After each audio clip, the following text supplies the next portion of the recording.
Hi everyone, this is Dr. Marie Hadley, a lecturer in law at the University of Newcastle.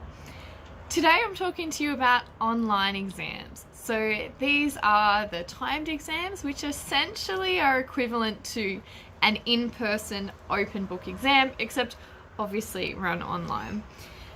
In terms of my top tips for these types of exams, it's somewhat similar to an in-person open book exam with a few small differences. So my first tip is to watch the time. Okay, you get caught out when you're not watching the time closely, which brings me to my second point, which is pay attention to how many marks a question is worth, just like in an in-person exam. Because if it's a 10-mark question and it's a 100-mark paper and you're spending half the full time on it, that's too long, okay?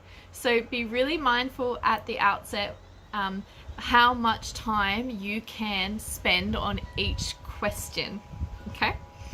To be able to make sure you get to the end of the exam. Which brings me to my next point, which is never leave a question blank. Okay, so in online exams, like formal exams, students tend to run out of time. And if you run out of time, they'll spend, the last 10 minutes or 15 minutes trying to finish off the question they're on, which they may already have spent half an hour or 40 minutes on. This is a very, very bad use of time. You're much better off going to the next question and trying to write something, anything, and then going to the next question after that and trying to write something, anything. Because as your marker, I'm trying desperately to give you marks, and if an answer is completely blank, there is nothing I can do about that. Okay, so if you notice you're running out of time, move on and try and get something on the page for the remaining questions. Apart from that, my other top tips about doing online exams, label what part of the question you're answering. Makes my job as your marker a lot easier.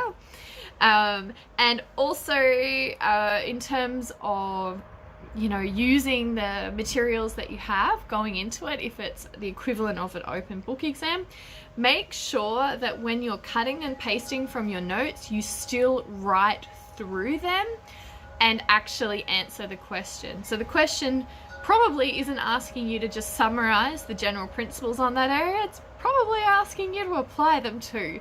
So make sure if you read the question and you recognize that this is something that you've got in your notes and you cut and paste from your notes, that you actually tweak the answer accordingly.